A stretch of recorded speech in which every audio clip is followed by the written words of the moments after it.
เอาว่านี่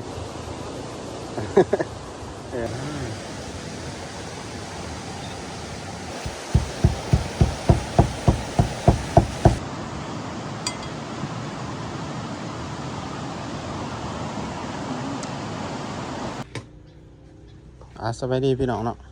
มื้อนี้ก็สิมาออกทริปเนาะไปเที่ยวกัน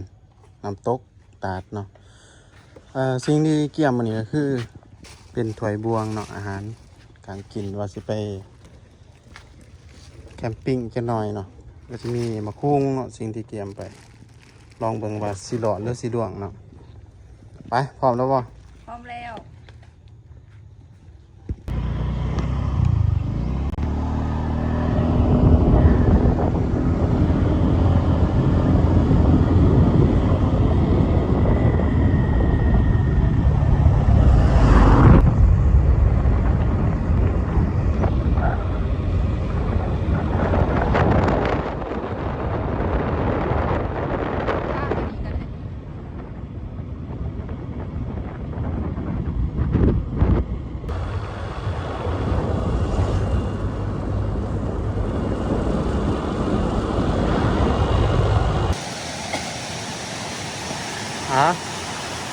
ในที่สุดก็มาฮอดแล้วพี่น้องน้ำตกตาดซอยบ่อยกำลังกาเกี่ยมอุปกรณ์เนาะแน่นอนเลย พ่ออยู่ว่าทานนี่หาไหมหาวันนี้สิหาบอลก่อไฟก่อน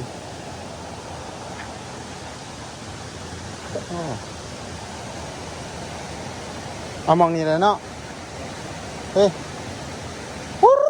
เอามองนี่เนาะเป็นย่างเนี่ย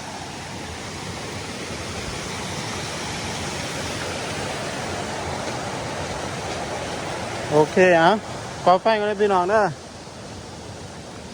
เอาบอลนี่แหละบาทนี้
จะได้ทั้งนั้น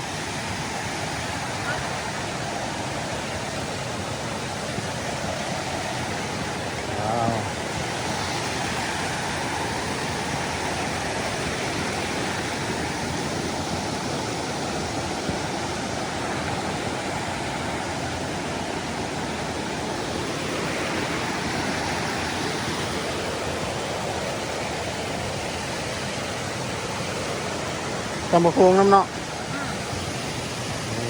จำมาหงกับ ทำเจียว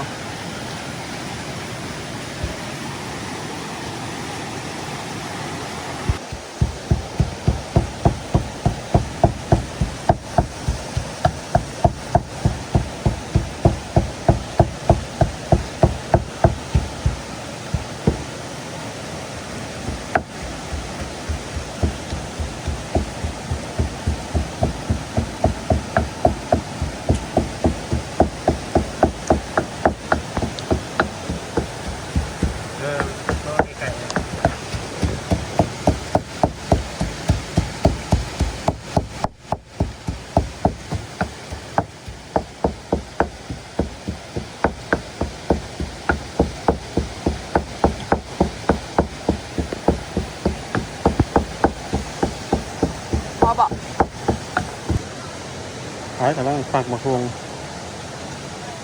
เด็กกินอยู่ว่า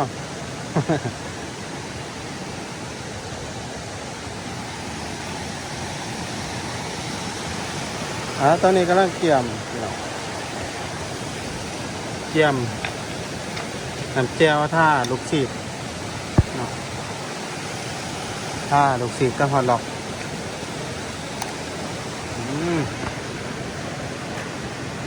เติมก่อนบานหนึง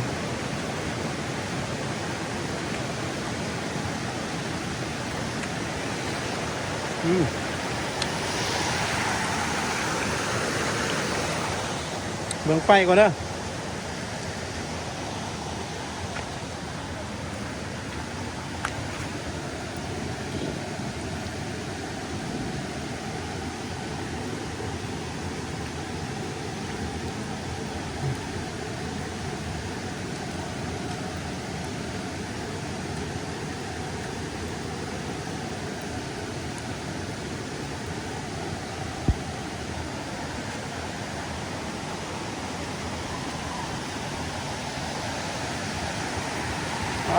น้ำเย็น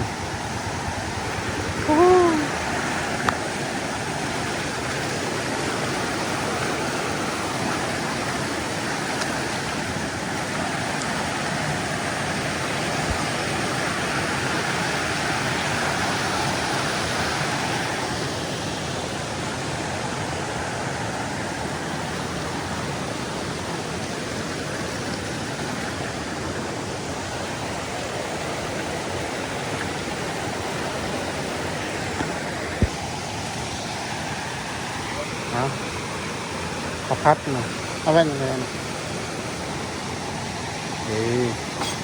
อันนี้มันอาหารสั่งเพิ่มเนาะโป้งไม่ทันละ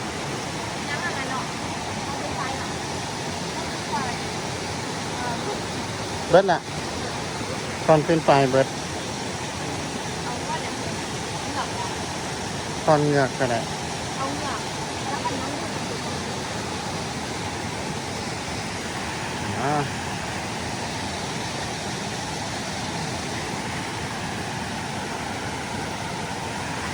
มาปีกมานี่โอ้โห กินห้องทองเนาะ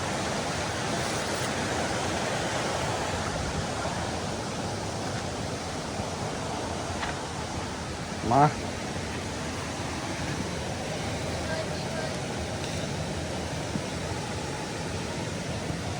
พอดีอยู่นี่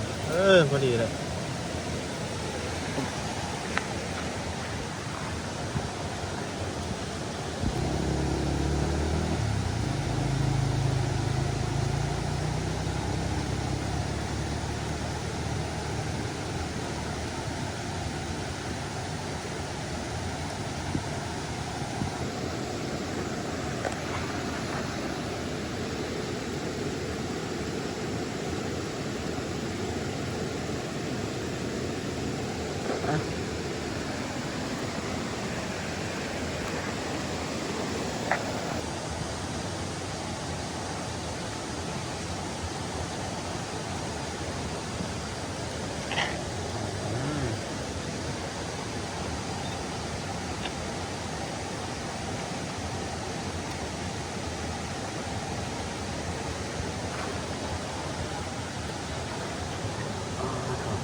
ตัวนี้นั่นเด้อ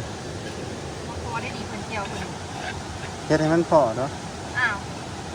มันกินในโพสต์นะ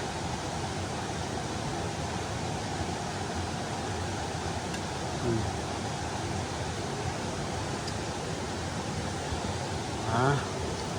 ไก่ละไก่สีนอนป้าล่ะ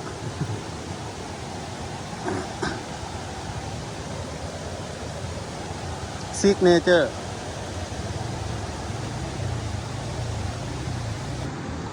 ทิมในวันนี้ แซ่บแล้ว ของไม่ไก่ลูก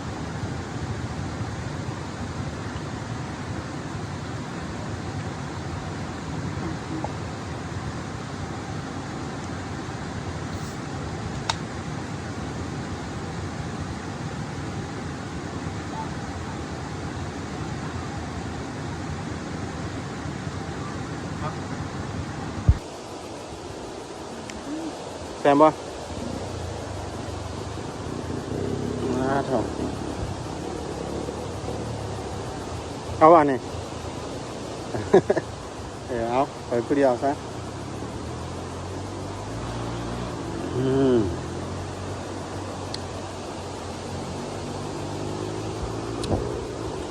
ใช่คือเขาดูกินกล้องแบบ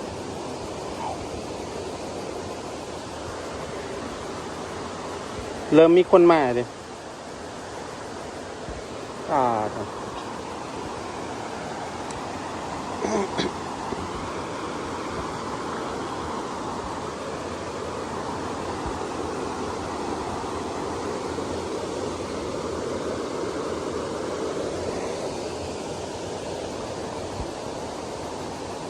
ตั้มมาคูงน้ำบ่กูฝากแล้ว ว่าน้ำจิ้มก่อน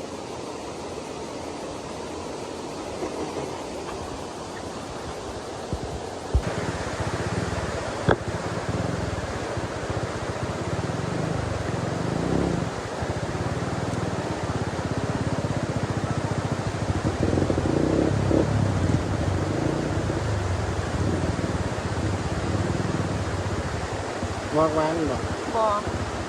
วาน นัว รถกระบะ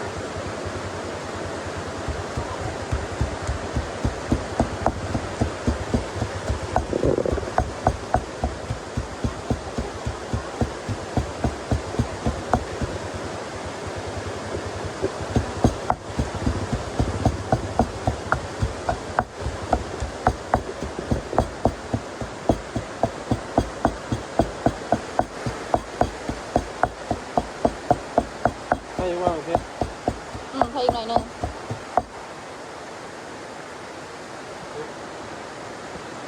พอแล้ว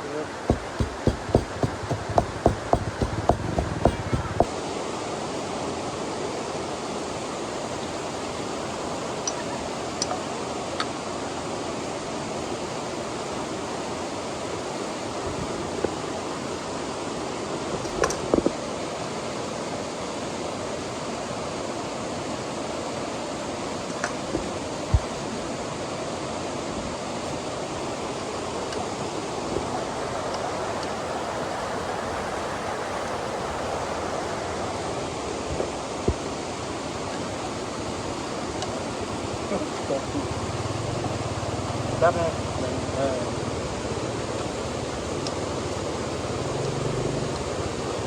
เก็บกันนั้นดิ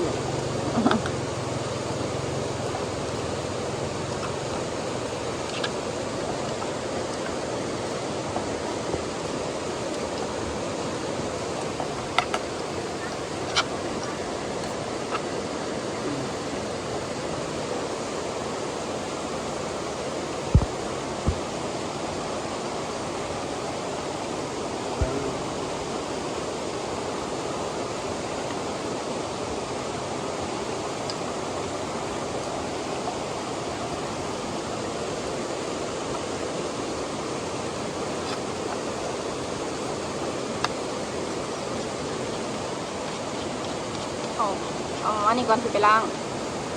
เอาไปเลย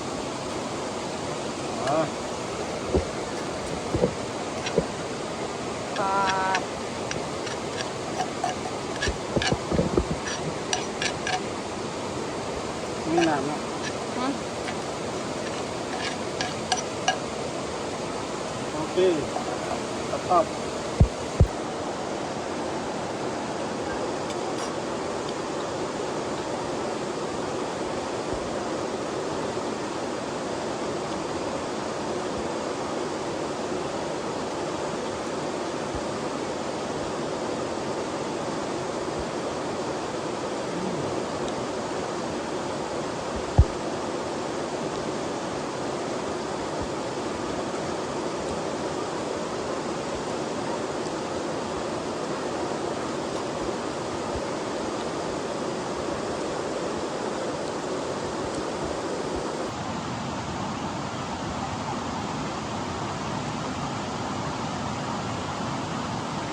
เนาะพี่น้อง